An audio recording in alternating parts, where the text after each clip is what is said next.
Mas, lalu jawab keluar gitu loh. Ya.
Avanza sekarang gede ya.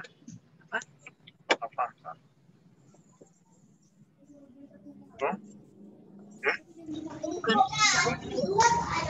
Jangan. Belum kecil.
Iya.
dari YLBHI, satu kontras sama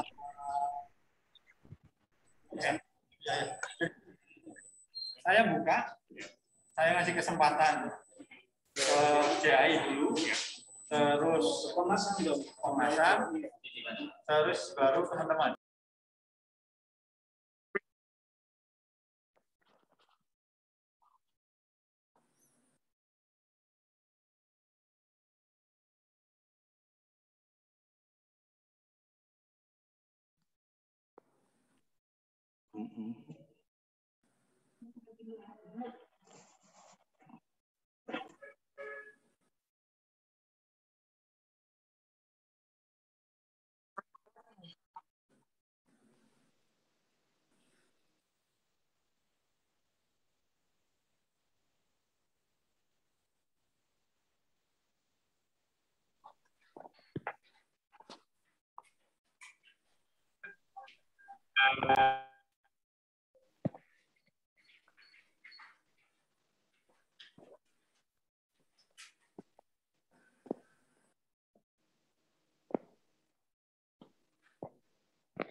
Oh, kelihatan ganteng aku ya. Nih siaran pers nih, dengar sini, Mah.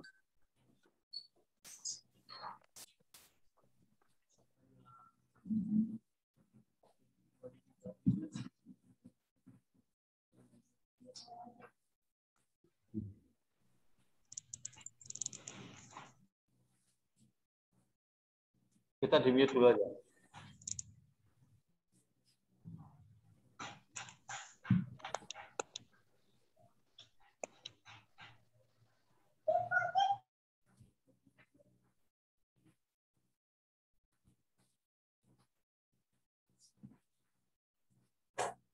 Mana Om Taufik? Kontras ngomong nggak?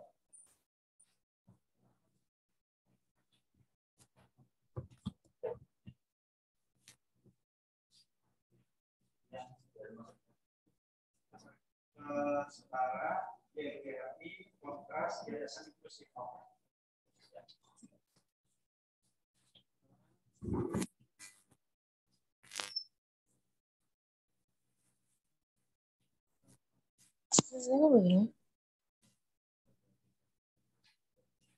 Iya, ya, saya nggak geser.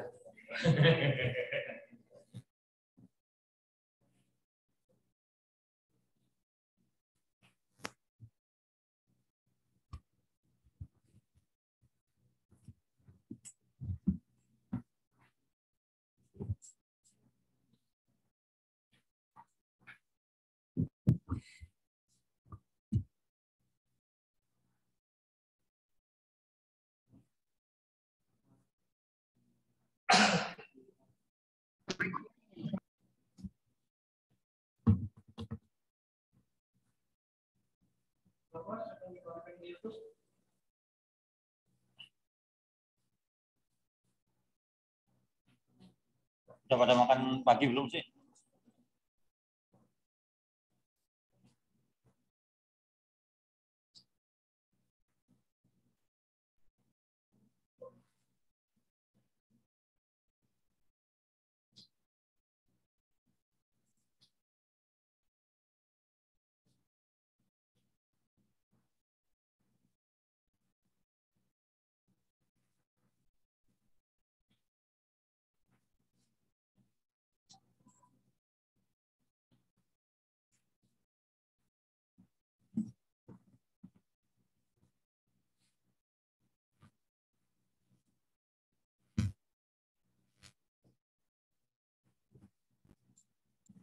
Ya, ya.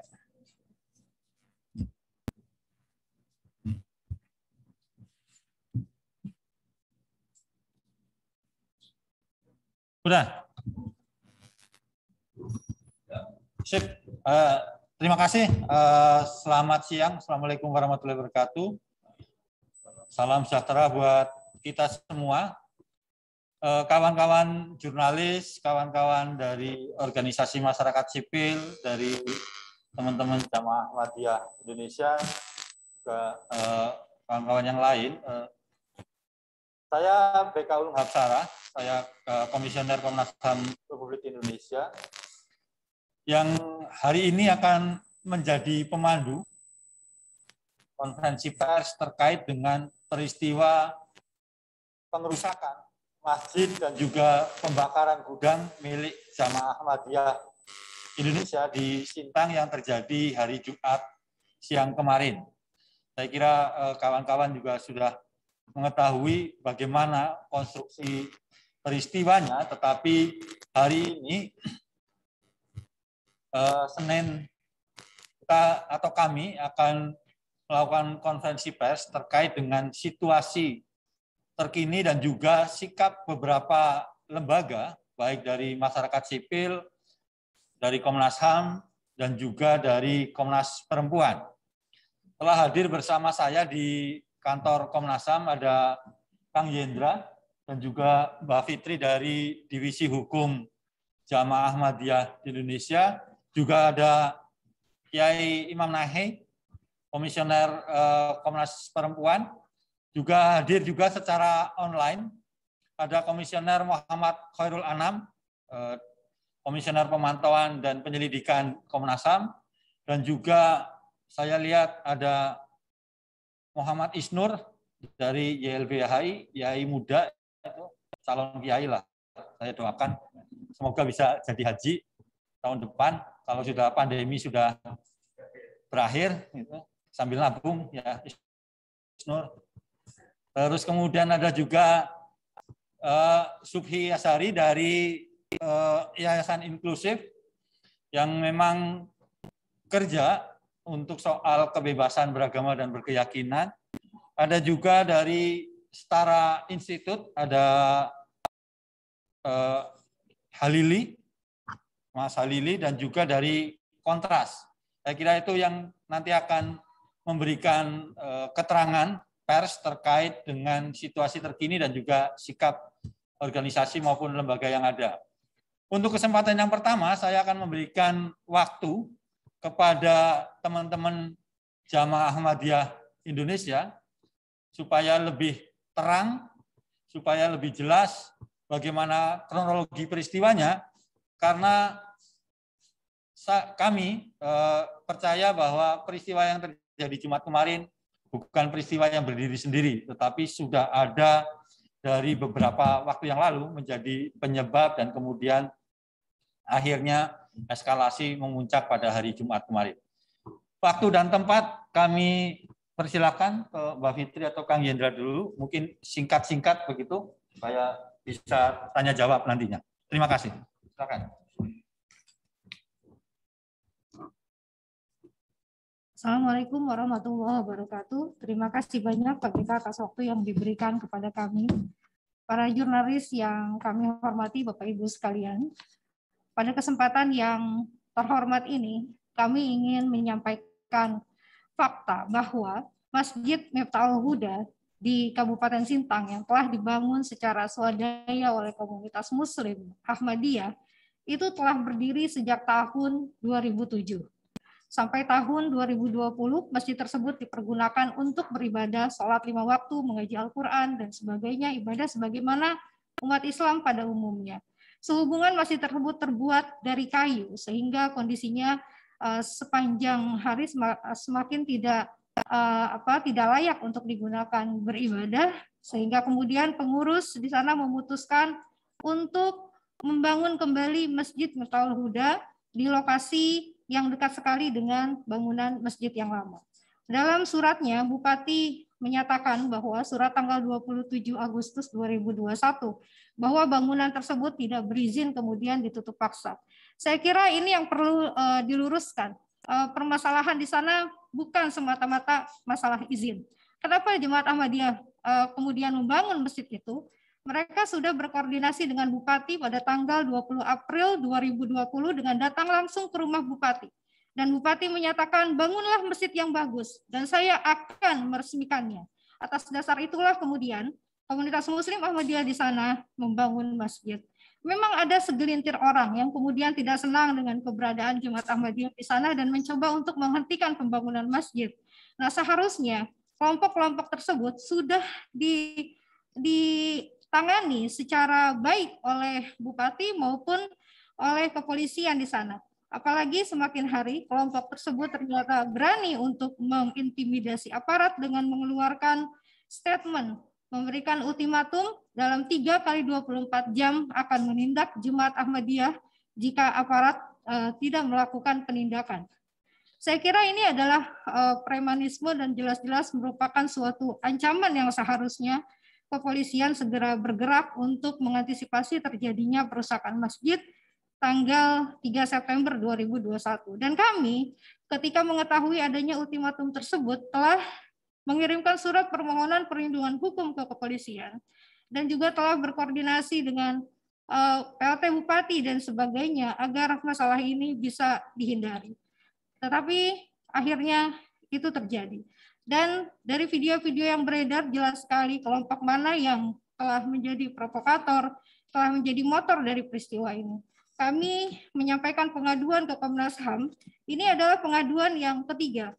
Jadi sejak adanya ultimatum tersebut, kami langsung berkoordinasi, membuat pengaduan, dan juga ketika Bupati mengeluarkan surat tanggal 13 Agustus 2021, di mana Bupati menyatakan bahwa penutupan ini merupakan tanggapan atau tindak lanjut Bupati atas desakan aliansi yang membuktikan bahwa Bupati tunduk kepada kelompok intoleran, kami menyampaikannya juga kepada Komnas HAM. Dan hari ini kami juga akan menyampaikan pengaduan tambahan terkait perusakan yang akhirnya terjadi pada tanggal 3 September 2021.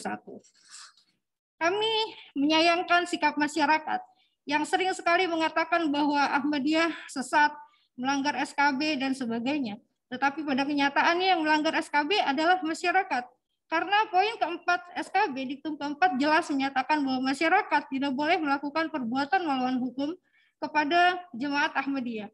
Pada kenyataannya mereka jelas-jelas mulai dari melakukan ancaman, lalu kemudian betul-betul melakukan tindakan perusakan yang merupakan tindak pidana yang berdasarkan surat edaran bersama yang menjadi pedoman SKB, mereka seharusnya diproses hukum, ditangkap karena mereka melakukan tindakan kriminal. Kami pada hari ini secara khusus ingin menyampaikan kepada Komnas HAM untuk mengusut tuntas pihak-pihak yang terlibat dalam pelanggaran HAM terhadap komunitas Muslim Ahmadiyah dalam peristiwa penutupan paksa dan perusakan Masjid Miftahul Huda, dan merekomendasikan serta mendesak kepolisian agar mereka diproses sesuai hukum yang berlaku. Dan yang kedua, kami meminta kepada Komnas HAM untuk mengusut tuntas dugaan adanya kelalaian aparat kepolisian dan TNI dalam penanganan keamanan terkait peristiwa perusakan Masjid Miftahul Huda pada 3 September 2021. Karena berdasarkan keterangan Humas Polda Kalbar kepada Kompas.com tanggal 3 September, disampaikan bahwa jumlah aparat TNI dan Polri lebih dari 300 personil, sedangkan jumlah massa hanya 200 orang. Artinya jumlah aparat lebih banyak daripada massa. Mengapa pertahanan aparat dapat dijebol oleh massa? Nah, ini mohon kiranya Komnas HAM dapat mengusut tuntas hal tersebut. Yang ketiga, meminta agar Bupati dan PLT Bupati mencabut dan membatalkan semua surat diskriminatif yang telah dikeluarkan. Setidaknya ada 4 surat yang telah diterbitkan oleh Bupati dalam peristiwa ini. Yang pertama, surat keputusan bersama Bupati tanggal 29 April 2021 yang baru diketahui oleh pengurus JAI pada Agustus 2021, lalu surat tanggal 13 Agustus 2021 tentang penghentian aktivitas dan operasional bangunan rumah ibadah Jemaat Ahmadiyah Indonesia. Nah, ini juga menjadikan suatu kebingungan bagi pengurus JAI di sana sehingga menyampaikan keberatan atas surat ini. Menghentikan aktivitas, karena di dalam rumah ibadah aktivitas yang dilakukan adalah sholat 5 waktu, mengaji Al-Quran, apakah itu yang harus dihentikan? Tentunya itu adalah jelas pelanggaran HAM, dan Bupati telah menyalahgunakan kewenangannya yang seharusnya memenuhi hak warga negara untuk dapat menjalankan haknya dalam beribadah, tetapi kemudian membatasi. Yang ketiga, surat yang dikeluarkan Bupati adalah keputusan Bupati Sintang tentang status siaga darurat konflik sosial di Kabupaten Sintang tanggal 18 Agustus 2021. Lalu yang keempat, surat tanggal 27 Agustus 2021. Saya kira ini merupakan satu penanganan yang salah. Bupati juga telah melanggar SKB. Berdasarkan SKB seharusnya pemerintah daerah melakukan pembinaan yang bertujuan untuk mewujudkan kerukunan dan persatuan nasional, bukan kemudian tunduk pada kelompok intoleran. Demikian sementara dari saya. Assalamualaikum warahmatullahi wabarakatuh.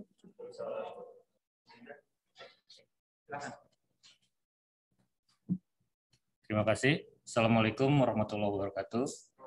Selamat pagi kepada rekan-rekan jurnalis, Bapak Ibu dimanapun berada. Salam sejahtera, salam sehat untuk kita semua. Terkait pada penyerangan dari Masjid Miftahul Huda pada hari Jumat tanggal 3 September 2021 di Desa Balai Harapan, Kecamatan Tempunak, Kabupaten Sintang, Provinsi Kalimantan Barat. Bagi kami yang pertama adalah menunjukkan bahwa sangat urgent, ya, sangat mendesak kehadiran Bapak Presiden Joko Widodo langsung untuk menangani masalah intoleransi di negeri ini, agar bangsa ini tidak semakin radikal oleh para pihak yang menggunakan politisasi isu Ahmadiyah.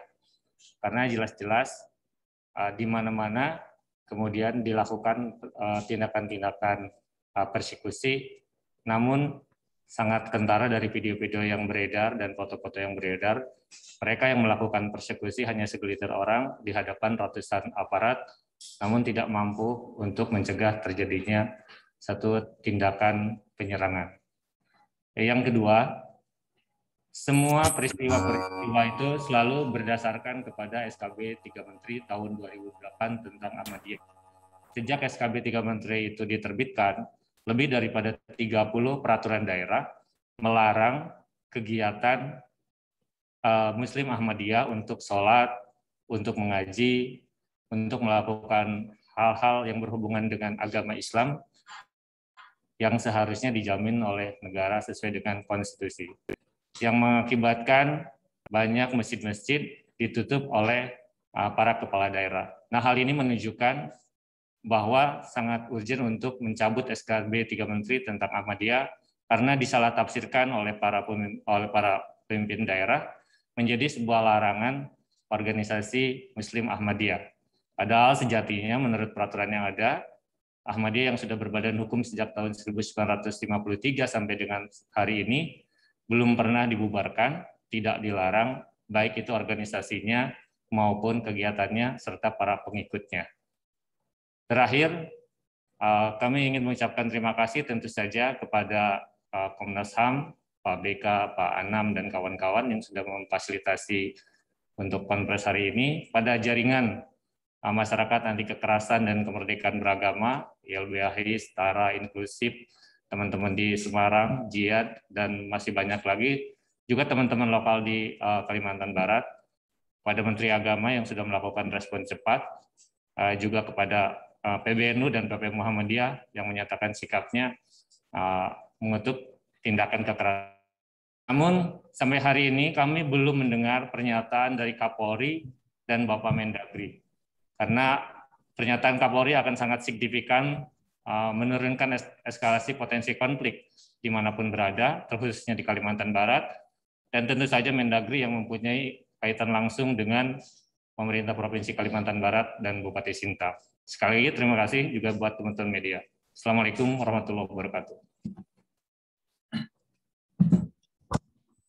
Ya, terima kasih Pak Yendra dan Bu Fitri atas kronologi dan juga bagaimana sikap dan harapan dari kawan-kawan Ahmadiyah.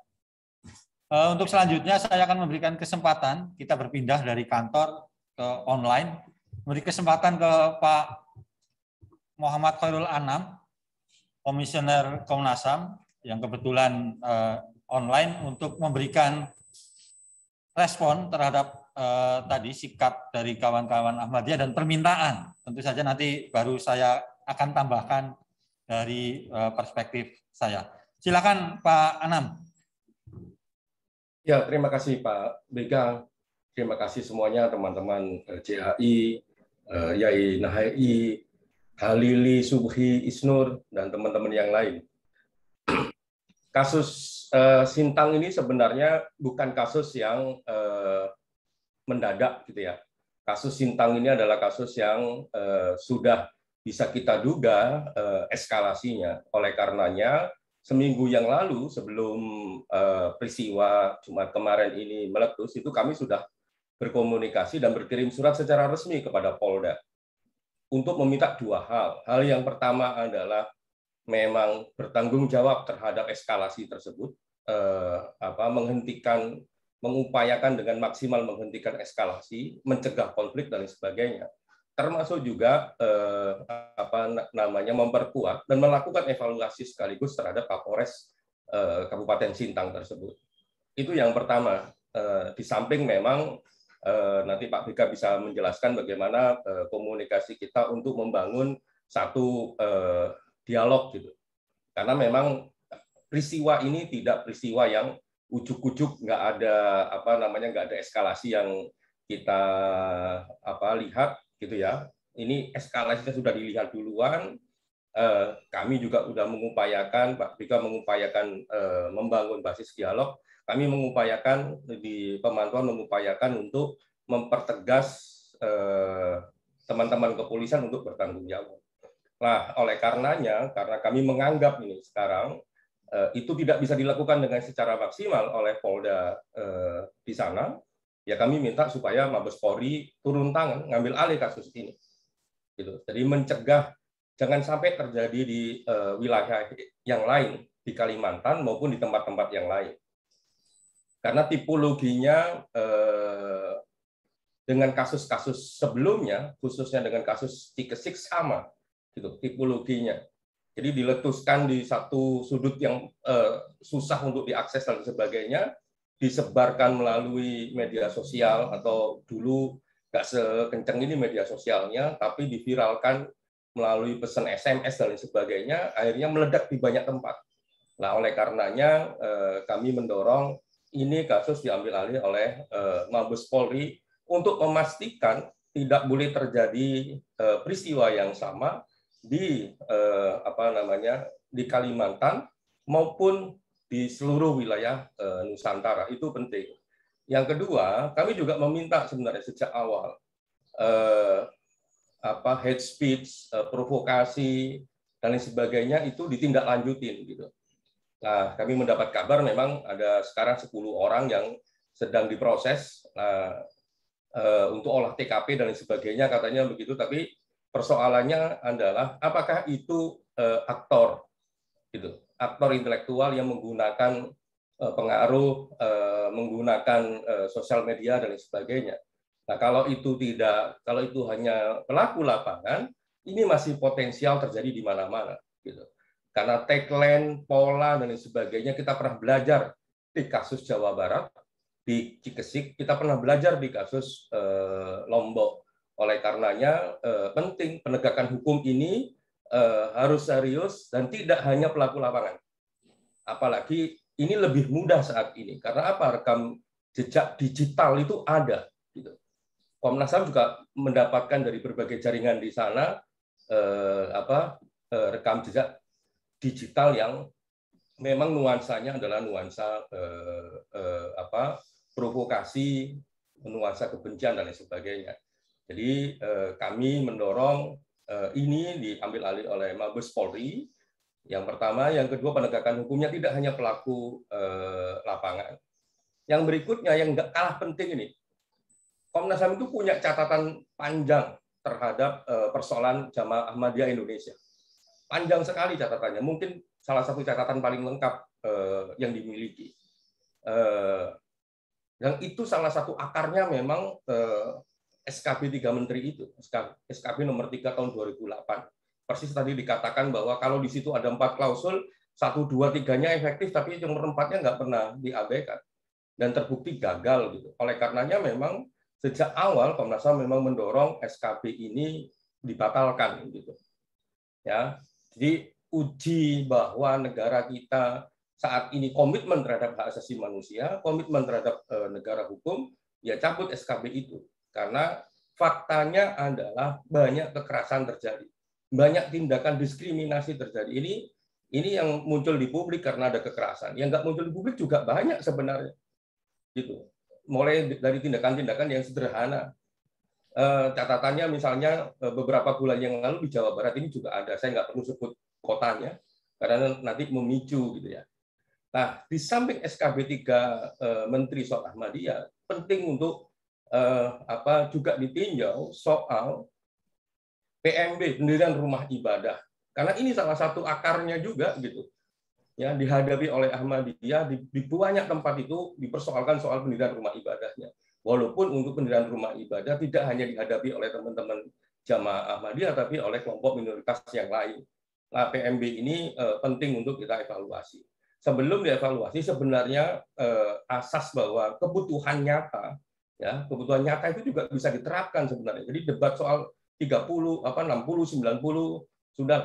Itu ada prinsip namanya prinsip kebutuhan nyata, dan itu memang harus difasilitasi oleh negara gitu. Jadi kalau ada satu komunitas masyarakat yang kepingin beribadah, nah ini kan beribadah itu kan tindakan yang baik, itu dalam PMB itu harus difasilitasi oleh negara gitu.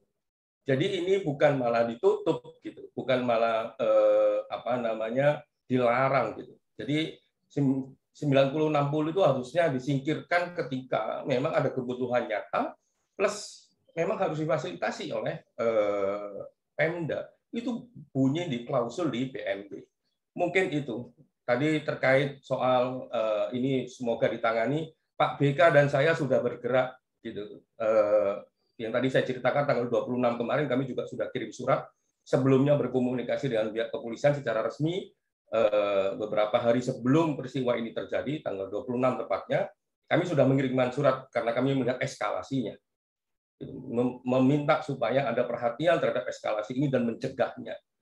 Mungkin itu Pak BK, terima kasih banyak. Ya. Oke, terima kasih Pak Anam.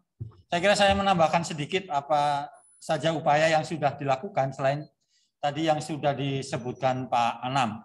Jadi memang eskalasi di Sintang itu agak naik sejak ada penandatanganan kesepakatan bersama antara Bupati, Kepala Kejaksaan Negeri, dan kemudian Dandim dan Kapolres, plus juga Kepala Kantor Kemenak Sintang pada tanggal 29 April yang melarang aktivitas Ahmadiyah di Sintang.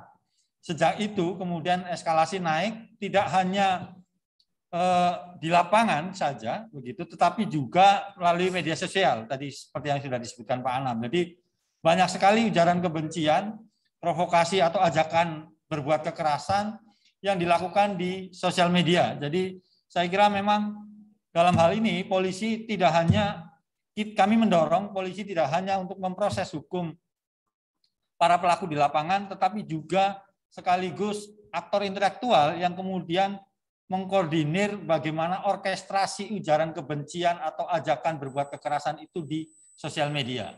Itu tambahan yang pertama. Yang kedua, kemudian upaya-upayanya juga kami itu tanggal 13 Agustus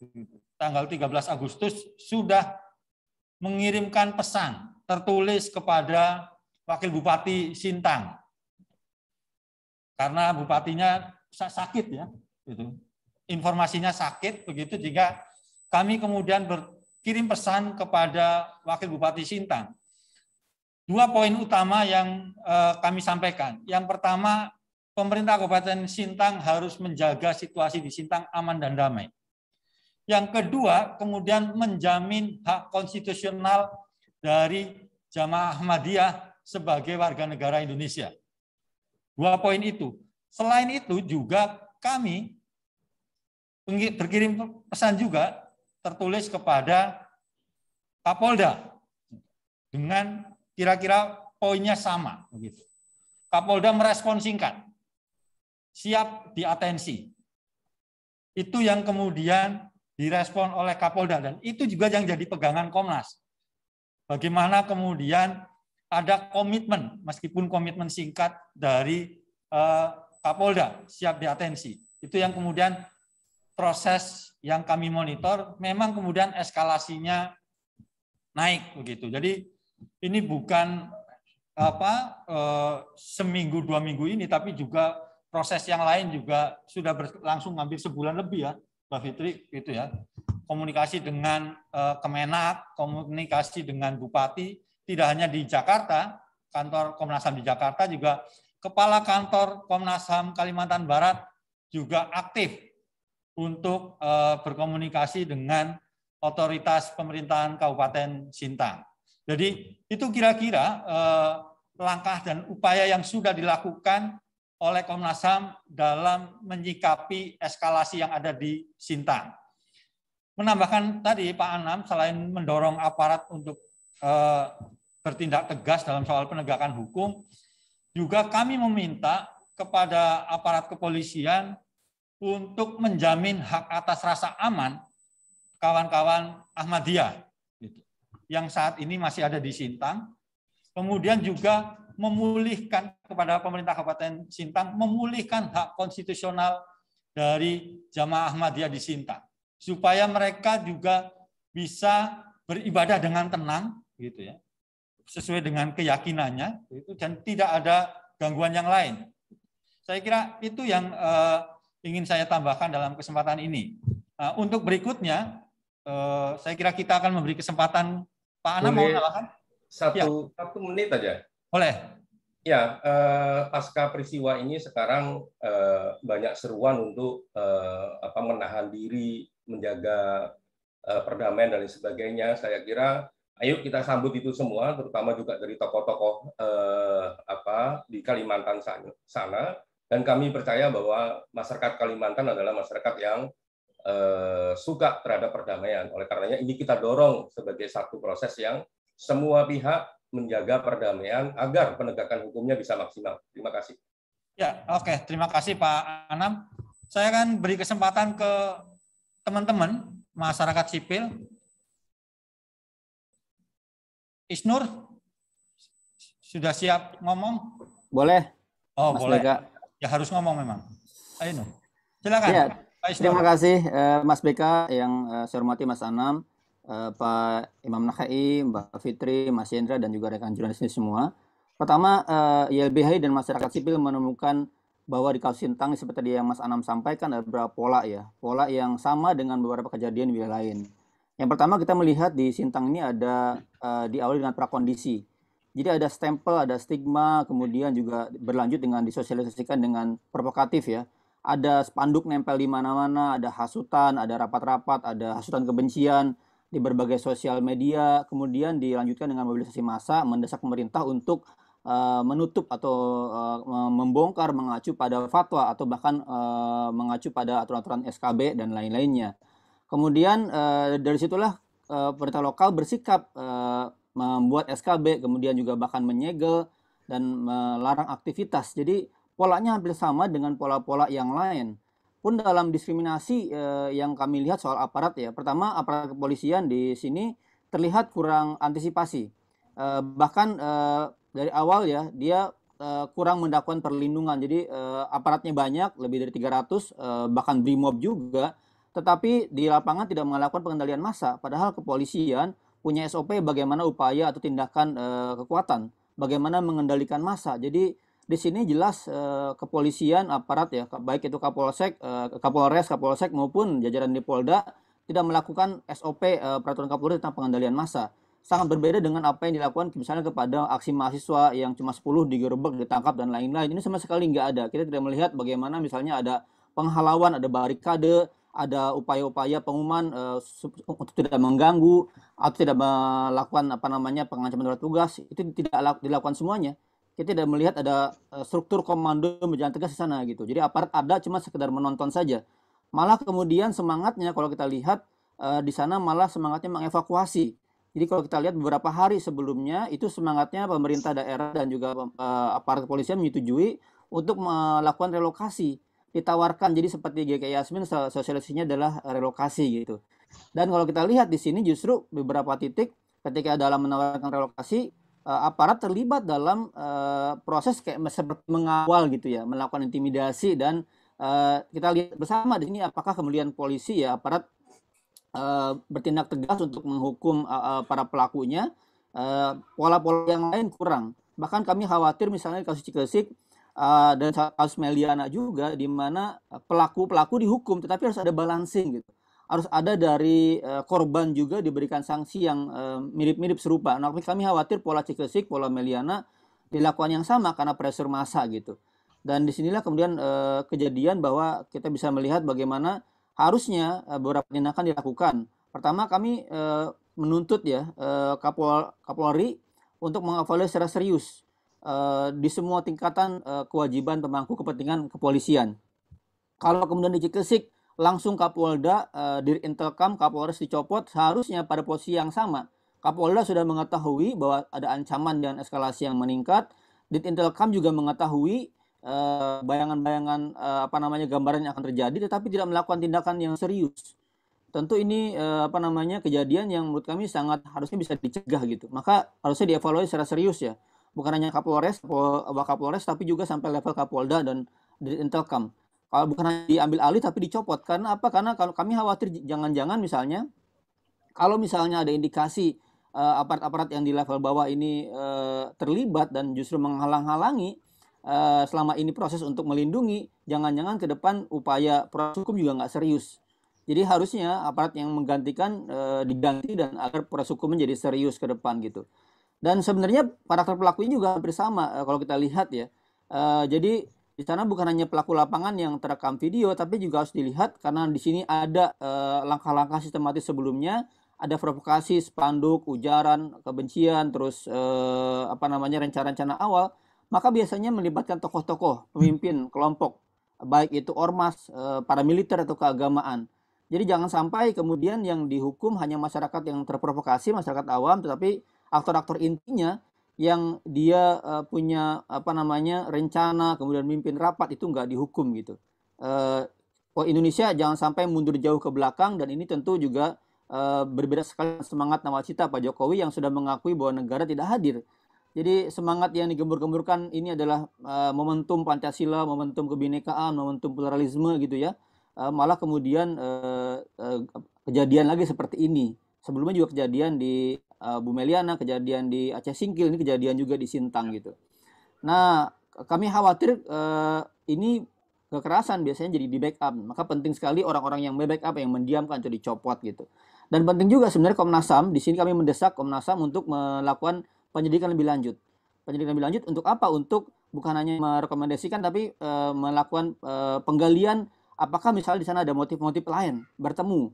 Kami khawatir misalnya ada motif politik lokal atau motif ekonomi atau motif yang lainnya, agar misalnya ketika ada motif politik lokal misalnya, kenapa berbeda sikap awal tadi ya Bupati yang awal yang mengizinkan masjid dibangun beda dengan sikap wakil bupati.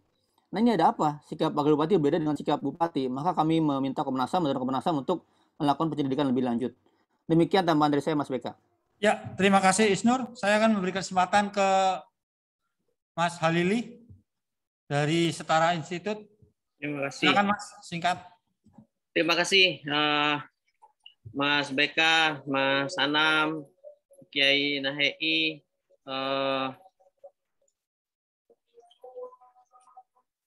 Mas Chandra, Mbak Fitri yang sangat saya hormati, teman-teman aliansi, dan kawan-kawan jurnalis yang berbahagia. Sehat selalu semua.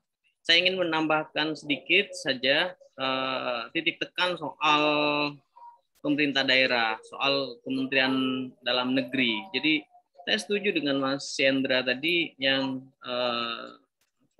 memberikan sitiran jelas bahwa Kementerian Dalam Negeri, terutama Pak Menteri Dalam Negeri, Menteri Tito itu sampai detik ini tidak memberikan pernyataan. Tapi secara umum kalau kita lihat memang respons Kementerian Dalam Negeri ini bisa kita anggap itu pihak di pusat yang paling lembek lah. Jadi Menteri Dalam Negeri paling lembek merespons tragedi 3 September itu. Karena sebenarnya kalau kita melihat dua perspektif sekaligus, pertama makro, yang kedua mikro. Makro dalam artian kalau kita cek data longitudinal tentang kebebasan beragama berkeyakinan, pemerintah daerah itu merupakan aktor real ya pelanggaran kebebasan beragama. Jadi dalam konteks makro semacam itu, saya kira Kementerian Dalam Negeri memang berada dalam posisi tidak boleh tidak dia harus mengambil peran yang besar gitu ya. Yang kedua dalam konteks mikro di Sintang, tentu tanggal 3 September itu bukan sesuatu yang ujuk-ujuk. Dia resultante dari kegagalan pemerintah kabupaten untuk memastikan tidak ada diskriminasi terhadap seluruh warga negara termasuk komunitas Ahmadiyah di sana. Pasal 29 ayat 2 tegas mengatakan bahwa negara menjamin kemerdekaan tiap-tiap penduduk untuk memeluk agama dan beribadah menurut agama dan kepercayaan masing-masing. Masjid itu bagian dari peribadatan yang secara substantif, embedded, dia melekat pada hak konstitusional untuk memeluk agama. Maka pemerintah dalam konteks ini, pemerintah kabupaten itu mesti memfasilitasi pemenuhan atau penikmatan hak ini. Tapi faktanya kan tidak. Atas tuntutan Aliansi Umat Islam ya, Kabupaten Sintang dan Kalbar Bersatu, yang motor terbesarnya sungguhnya Persatuan Orang Melayu ya, itu mereka cenderung permisif itu. Pemerintah kabupaten cenderung permisif. Bahkan PLT Bupati yang real dia definitif wakil bupati itu secara aktif melakukan tindakan untuk menunjukkan keberpihakan pada kelompok-kelompok perusuh ini. Hal ini bisa dilihat dari keterlibatan PLT Bupati dalam beberapa rapat koordinasi, rapat-rapat yang berkenaan dengan penanganan kasus Ahmadiyah. Itu bisa dilihat misalnya fakta menunjukkan bahwa rapat-rapat yang berkenaan dengan pembahasan mengenai Ahmadiyah itu tidak pernah melibatkan teman-teman Ahmadiyah. Teman-teman Ahmadiyah itu ujuk-ujuk itu diminta untuk menerima putusan yang sebenarnya mereka tidak pernah diajak bicara, mereka tidak pernah didengarkan, mereka tidak pernah dikasih ruang untuk melakukan konfirmasi dan klarifikasi. Clear sekali ada ketundukan pemerintah kabupaten terhadap narasi-narasi, tindakan-tindakan, gerakan-gerakan yang dilakukan oleh kelompok perusuh di sana, AUI, POM, dan propaganda-propaganda yang mereka lakukan. Apa yang bisa dilakukan oleh Kementerian Dalam Negeri dalam konteks ini sebenarnya dua hal. Pertama, memberikan statement publik yang tegas, keras, gitu, agar ada efek jera kepada pemerintah kabupaten dan pemerintah daerah. Pesan itu harus terang benderang disampaikan oleh Jakarta, saya kira. Karena pemerintah kabupaten dan pemerintah provinsi Kalimantan Barat, pemerintah Kabupaten Sintang dan Pemprov Kalimantan Barat itu masih berada dalam satu line penyelenggaraan pemerintahan yang keseluruhannya itu harus menjunjung, harus menjamin ketentuan sebagaimana di dalam Undang-Undang Dasar Negara Republik Indonesia. Dan ruang untuk itu sebenarnya teman-teman sekalian tersedia. Karena kan peraturan pemerintah nomor 12 tahun 2017 tentang pengawasan dan pembinaan penyelenggaraan pemerintahan itu tegas memberikan kewenangan kepada pemerintah untuk memberikan sanksi misalnya. Salah satu sanksi yang bisa diberikan misalnya sanksi administratif. Itu selemah-lemahnya iman itu. Tapi kalau bisa lebih keras dari itu kan Menteri Dalam Negeri juga bisa membatalkan misalnya pengangkatan pejabat dalam posisi-posisi tertentu. PP 12 2017 sebenarnya memberikan ruang untuk itu. Sayangnya sampai saat ini itu belum digunakan. Maka dalam konteks itu kami aliansi yang bergabung siang ini menuntut Mendagri untuk memberikan pernyataan keras ya di level publik. Yang pertama, yang kedua untuk memberikan tindakan terukur untuk memberikan sanksi yang tegas agar kelalaian yang dilakukan oleh pemerintah daerah Sintang dan Kalbar juga keterlibatan aktif mereka serta ketundukan mereka terhadap kelompok-kelompok intoleran itu tidak ditiru oleh pemerintah daerah yang lain. Saya kira begitu, Mas. Saya kembalikan ke Mas Anam, Mas PK. Terima kasih. Ya, terima kasih Mas Halili. Saya ingin menambahkan satu poin terkait apa yang tadi disampaikan Mas Halili. Saya kira dalam Undang-Undang Nomor 23 tahun 2014 tentang pemerintahan daerah, khususnya pasal 10 ayat 1 juga sudah jelas bahwa agama adalah urusan pemerintahan absolut yang menjadi tanggung jawab pemerintah pusat, bukan pemerintah daerah. Ini saya kira juga harus ditegaskan dalam konteks bagaimana tata kelola pemerintahan yang baik. Jadi pasal 10 ayat 1 Undang-Undang tentang pemerintahan daerah sudah jelas bahwa agama adalah urusan absolut, menjadi kewenangan dari pemerintah pusat, bukan dari pemerintah daerah. Saya kira saya menambahkan itu saja. Untuk berikutnya saya akan memberikan kesempatan kepada teman-teman Kontras untuk menyampaikan sikapnya, dan mungkin singkat saja ya, Mbak siapa? Ya, silakan. Baik, terima kasih Mas Beka atas kesempatannya. Perkenalkan saya Ayas dari Kontras. Tentu kami bergabung dalam satu koalisi yang sama dengan organisasi masyarakat sipil lainnya. Dalam hal ini kami mengutuk tindakan kekerasan yang terjadi dan pembiaran yang dilakukan oleh aparat. Nah, tentu kita tidak ada alasan pembenar terhadap tindakan kekerasan dan perusakan yang terjadi terhadap atas perusakan properti atau masjid milik Jemaat Ahmadiyah di Kabupaten Sintang.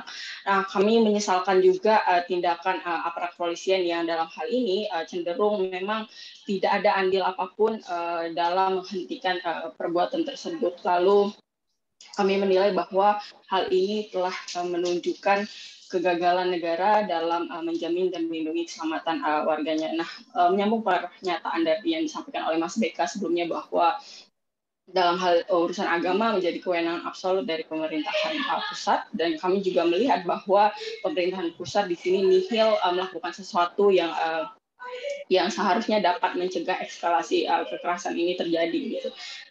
Berdasarkan pemantauan Kontras sepanjang 1 tahun yang lalu, itu terdapat setidaknya 48 peristiwa pelanggaran kebebasan beragama dan beribadah, yang mana itu menunjukkan bahwa sangat disesalkan sekali bahwa kebebasan beragama maupun berkeyakinan itu masih terjadi secara masif di Indonesia itu sendiri. Nah, hal ini juga memang akhirnya bertolak belakang dengan pernyataan ataupun visi misi dari kepala pemerintahan kita, yang mana menegaskan bahwa menjamin hak-hak atas kebebasan beragama dan berkeyakinan, dan juga akan mengusut secara tuntas apabila ada pelanggaran diatasnamakan oleh agama gitu. Tapi kita saat ini belum melihat hal tersebut, dan oleh karenanya kami dari koalisi menuntut bahwa dalam hal penuntasan kasus ini harus dibuka secara transparan, harus dilakukan secara akuntabel, dan juga apabila berkaitan dengan aparat kepolisian yang memang membiarkan ataupun tidak menjalankan tugasnya dengan sebagaimana mestinya, kami menuntut bahwa permasalahan tersebut tidak hanya diselesaikan secara internal kepolisian saja, karena nantinya kami khawatir akan cenderung tertutup dan tidak bisa diakses oleh masyarakat ataupun publik. Lalu jika memang ada pelanggaran pidana yang dilakukan oleh aparat dalam hal ini, tentu kami juga menuntut untuk diselesaikan secara pidana. Dan dalam hal memproses selain aparat kepolisian, pihak yang langsung melakukan perusakan atau pelanggaran itu juga penting kiranya untuk terus diupdate ke masyarakat, lalu juga diprosesnya secara transparan dan juga akuntabel, yang mana tidak perlu ditekankan, tidak perlu ada keberpihakan aparat keamanan di sini terhadap orang-orang yang melakukan perusakan. Mungkin kiranya itu yang bisa saya tambahkan. Terima kasih Mas Beka. Ya, terima kasih Ayas. Dari masyarakat sipil tinggal satu, yaitu Subhi. Silakan Subhi, sebelum saya memberikan kesempatan ke Yai Nahe. Silakan. Terima kasih Mas Beka, Mas Anam. KNHI, teman-teman JAI, teman-teman koalisi yang saya hormati. Saya kira sudah banyak yang disampaikan oleh teman-teman yang lain. Mungkin satu hal yang ingin saya ingin saya garis bawahi bahwa penanganan kasus-kasus intoleransi seperti yang terjadi di Sintang ini adalah pola yang umum gitu ya, pola yang umum yang dilakukan oleh pemerintah daerah ya, di mana ketika ada sekelompok orang melakukan penolakan, kemudian pemerintah justru memfasilitasi kelompok-kelompok itu gitu ya, memfasilitasi kelompok-kelompok intoleran. Artinya seperti kasus Sintang ini misalnya, ketika ada kelompok orang yang menolak keberadaan Ahmadiyah, kemudian pemerintah justru memfasilitasi atau bahkan melegitimasi dengan mengeluarkan surat keputusan untuk melarang, menghentikan, bahkan menutup tempat ibadah gitu. Jadi ini pola yang menurut saya pola yang umum gitu, pola yang sudah kita lihat di mana-mana, di mana korban kemudian ada sekelompok orang yang anti kepada jemaat Ahmadiyah itu, pemerintah itu mengiyakan. Ya, betul. Jadi korban justru dikorbankan. Jadi dalam posisi ini jemaat Ahmadiyah dikorbankan oleh pemerintah daerah hanya untuk mengikuti selera atau barangkali aspirasi dari kelompok-kelompok intoleran gitu ya. Bahkan kalau kita lihat misalnya di surat keputusan Bupati, hampir semua konsiderannya itu ya, semua pertimbangan-pertimbangan yang digunakannya itu adalah dari kelompok-kelompok intoleran ya, dari penolakan aliansi, kemudian bahkan juga dari dari fatwa MUI dan seterusnya. Jadi tidak ada satupun misalnya pertimbangan pandangan atau sikap dari Ahmadiyah untuk melihat bagaimana penyelesaian. Jadi kalau dianggap keputusan Bupati itu adalah satu bentuk penyelesaian, maka itu adalah bentuk victimizing victim. Artinya korban ini justru malah dikorbankan, dan itu banyak sekali terjadi di berbagai daerah. Jadi ini juga menurut saya penting bagi Kementerian Dalam Negeri untuk melihat bagaimana pola penyelesaian yang dilakukan oleh pemerintah daerah, di mana korban ini selalu menjadi korban gitu, karena mereka kecil, karena mereka sedikit, kemudian ya udahlah ngalah gitu ya, seperti itu yang saya lihat gitu ya. Nah, ini yang pertama. Kemudian yang kedua, seperti tadi yang juga disampaikan oleh Mas Hendra soal SKB ya. Jadi SKB ini memang saya kira kita sudah tahu ya, ini SKB ini banyak sekali kemudian digunakan sebagai dasar untuk melakukan pelarangan, bahkan penutupan penghentian kegiatan di mana-mana ya, kegiatan Ahmadiyah. Kalau kita lihat materi SKB-nya sendiri kan tidak ada di sana sama sekali berisi tentang pelarangan. Tetapi ketika ini kemudian diterjemahkan menjadi keputusan bupati, keputusan gubernur, keputusan di daerah, itu selalu offset gitu ya, selalu lebih jauh, selalu lebih represif dari SKB-nya sendiri. Dan yang saya lihat kemudian pemerintah daerah ini, pemerintah pusat dalam hal ini yang mengeluarkan SKB meluruskan atau tidak tidak menganulir keputusan daerah yang melenceng ya, yang bertentangan dari SKB itu sendiri. Karena itulah kemudian kami juga menuntut, kami juga meminta kepada pemerintah pusat agar SKB ini ditinjau kembali, dicabut, karena dari 2008 sampai sekarang saya kira sejak SKB ini ada, kita sudah tahu banyak sekali kegiatan-kegiatan, banyak sekali jemaat Ahmadiyah di berbagai daerah yang menjadi korban gitu ya, yang menjadi korban pelarangan atas nama SKB. Nah, saya kira itu, dan kemudian juga saya juga ingin men-state tentang fatwa MUI. Saya kira ini juga butuh kebijaksanaan dari para pemuka agama kita, termasuk juga Majelis Ulama Indonesia, untuk melihat kembali bagaimana bagaimana dampak dari fatwa MUI tahun 2005 yang menyesatkan Ahmadiyah ini sangat besar, sangat menyeramkan gitu ya.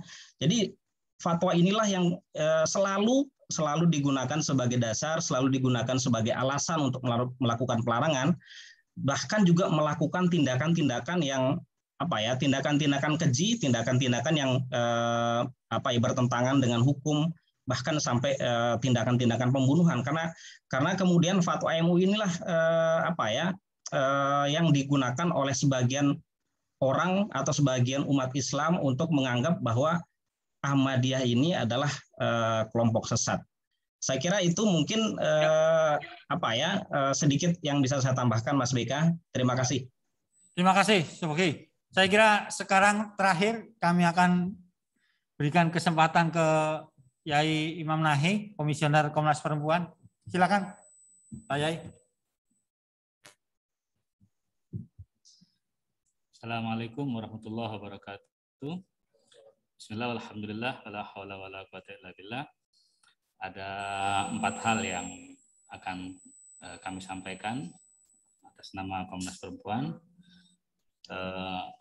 Yang pertama, berdasar beberapa paparan dari pembicara sebelumnya, kita meyakini bahwa secara konstitusi tidak ada pembenar satupun untuk melakukan tindakan intoleransi dan melakukan kekerasan dan juga mengurangi hak-hak yang sangat fundamental bagi setiap warga negara. Saya kira secara agama pun juga begitu, bahwa tidak boleh menghilangkan satu kemungkaran dengan kemungkaran yang lain. Apalagi Ahmadiyah ini sesungguhnya masih diperselisihkan di kalangan para ulama Indonesia sendiri, apakah dia sesuatu yang mungkar atau tidak. Ini suatu hal yang baik sesungguhnya. Jadi menghilangkan kemungkaran dengan kemungkaran pun tidak boleh, apalagi ini sesuatu yang masih diperdebatkan.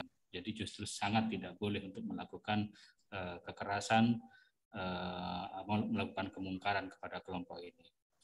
Yang kedua, dalam banyak kasus tindakan-tindakan intoleransi atas nama agama itu banyak sekali merentankan khususnya pada perempuan dan anak. Artinya anak dan perempuan dan anak ini mengalami kerentanan berlapis karena dia harus bertanggung jawab atas masa depan anak-anaknya dan juga pada masa depan keluarga. Biasanya dalam masyarakat budaya patriarki, pendidikan anak itu sepenuhnya menjadi tanggung jawab perempuan. Oleh karena itu, dalam kasus-kasus di mana intoleransi terjadi, itu perempuan mengalami trauma yang sangat mendalam dan juga mengalami guncangan psikis karena dia harus memikirkan banyak hal termasuk ekonomi dan kelangsungan pendidikan anak-anaknya. Yang ketiga, aparat penegak hukum harus menindak pelaku dan secara khusus adalah aktor intelektualnya secara adil. Kata-kata secara adil menurut saya penting menjadi penekanan karena masyarakat yang melakukan langsung itu seringkali dia menjadi korban dari aktor intelektualnya ini. Saya kira menghukum para korban sebagai pelaku yang sesungguhnya korban dari aktor intelektual ini juga tindakan yang tidak adil. Oleh karena itu harus melihat relasi yang sangat kuat antara pelaku dengan aktor intelektualnya ini. Itu penting. Saya teringat dawuhnya seorang imam besar Al-Ghazali yang mengatakan bahwa rusaknya masyarakat itu karena rusaknya pimpinannya, rusaknya pejabat-pejabat negaranya. Dan rusaknya pejabat-pejabat negara itu karena rusaknya ulamanya. Jadi ini penting ini dipikirkan. Kenapa? Karena sepertinya masyarakat ini melakukan intoleransi, tapi sesungguhnya dia melakukan intoleransi itu karena ada pembenaran dari kebijakan-kebijakan yang dilahirkan oleh pejabat-pejabat negara, oleh pemerintah daerah, oleh pemerintah pusat. Dan pemerintah pusat berani mengeluarkan, pemerintah daerah berani mengeluarkan kebijakan-kebijakan ini ya karena ada dorongan fatwa-fatwa yang memungkinkan untuk itu. Nah, sehingga rentetan-rentetan ini harus diselesaikan dulu ya dalam catatan kami. Sehingga menurut hemat kami ada 3 hal yang perlu dilakukan saat ini. Pertama yaitu mencabut akar terjadinya intoleransi itu. Akarnya tadi saya kira sudah disampaikan ada 3 hal yang paling penting. Yang pertama adalah SKB yang membatasi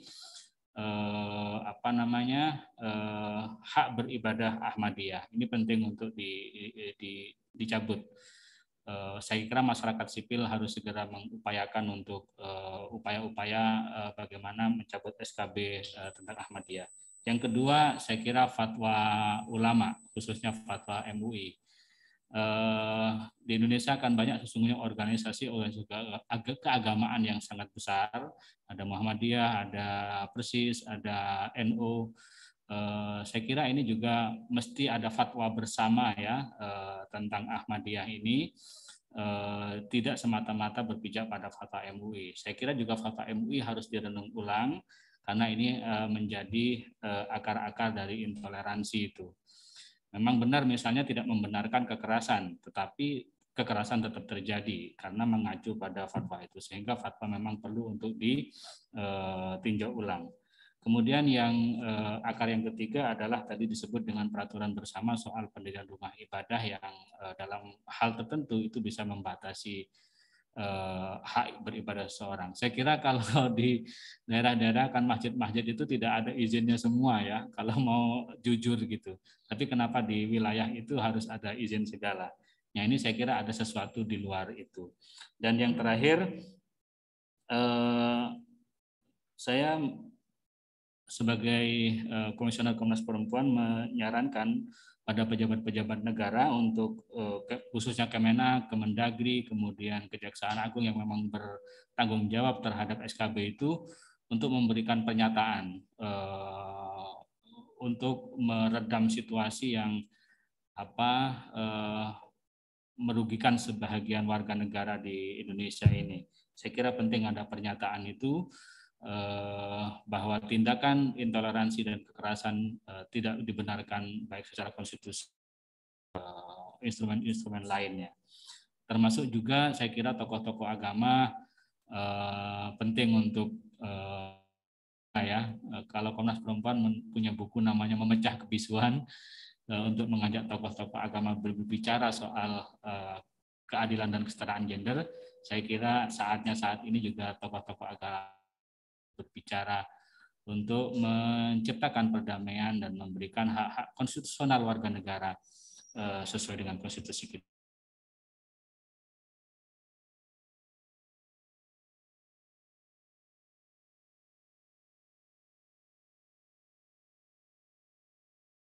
Yai Imam Nahih, Bapak Ibu semua, sebelum saya menutup konferensi pers hari ini, ada sedikit tambahan dari Mbak Fitri, Divisi Hukum Jamaah Ahmadiyah, karena ada yang terlupa tadi. Jadi silakan Mbak, 1 menit Mbak. Baik, terima kasih Pak Beka. Jadi kami ingin menyampaikan kepada rekan-rekan jurnalis dan Bapak Ibu sekalian bahwa di Sintang praktek diskriminasi yang terjadi selain adanya penutupan dan juga perusakan masjid, itu adalah penolakan pencatatan nikah oleh Kepala KUA di sana. Pada tahun 2020, 2 orang anggota Jemaat Ahmadiyah ditolak pencatatan nikahnya oleh Kepala KUA dengan alasan mereka adalah Ahmadiyah dan tidak mengizinkan ayahnya menjadi wali. Bahkan yang kedua itu sampai buku nikahnya ditahan. Gitu, kami minta perhatian serius dari Kemenag. Secara hukum jelas tertulis di KTP adalah Islam. Seharusnya berdasarkan ketentuan yang berlaku KUA melayani pernikahan dan tidak kemudian menjadikan fatwa MUI dan sebagainya sebagai pembatal atas identitas hukum tersebut. Dan yang kedua, perlu menjadi perhatian aparat keamanan baik TNI maupun Polri untuk memberikan jaminan keamanan penuh kepada komunitas Muslim Jemaat Ahmadiyah di sana. Dalam video yang beredar seseorang yang rambutnya gondrong diikat itu ya, dia menyampaikan ancaman bahwa dalam 30 hari jika masjid ini tidak diratakan maka kami akan datang lagi begitu, dan itu menimbulkan rasa was-was kepada semua komunitas Muslim Ahmadiyah di sana. Mohon perhatian yang serius. Jika sampai terjadi lagi, berarti benar-benar negara tidak ada, negara tidak hadir. Yang ketiga, kami sangat serius untuk meminta agar SKB dicabut. Kenapa? Karena selain adanya selain menjadi legitimasi terjadinya praktik-praktik intoleransi terhadap komunitas Muslim Ahmadiyah, kami mempunyai catatan yang sangat banyak bahwa SKB ini digunakan untuk menghalangi pemenuhan hak-hak sipil seperti penerbitan IKTP dan juga pencatatan nikah serta bahkan penerbitan sertifikat tanah. Mohon kiranya ini menjadi perhatian serius dari pemerintah. Terima kasih. Ya, terima kasih Mbak Fitri. Saya kira demikian kawan-kawan semua konferensi pers tentang peristiwa pengerusakan masjid dan juga pembakaran gudang milik Jamaah Ahmadiyah di Sintang Jumat kemarin. Komnas HAM tentu saja akan berkomitmen sekuat tenaga dan berdasarkan mandat dan kewenangan kami untuk yang pertama melakukan pemantauan penyelidikan terhadap siapa saja pelaku kekerasan, memantau dan juga bagaimana kemudian proses hukum yang sedang dijalankan oleh Kepolisian Republik Indonesia. Kami nanti akan melihat bagaimana respon atau keseriusan dari aparat penegak hukum untuk terciptanya atau datangnya keadilan bagi kawan-kawan Jamaah Ahmadiyah. Yang kedua, kemudian selain ada pemantauan, kami juga sedang menjalankan upaya-upaya menuju adanya dialog atau mediasi hak asasi manusia, supaya memang ada solusi permanen di Sintang. Dan kami akan terus mengupayakan semoga semua pihak dari pemerintah Kabupaten Sintang dan juga jajaran pemerintahan yang lainnya bersedia untuk duduk bareng dengan kawan-kawan Jamaah Ahmadiyah. Karena apa?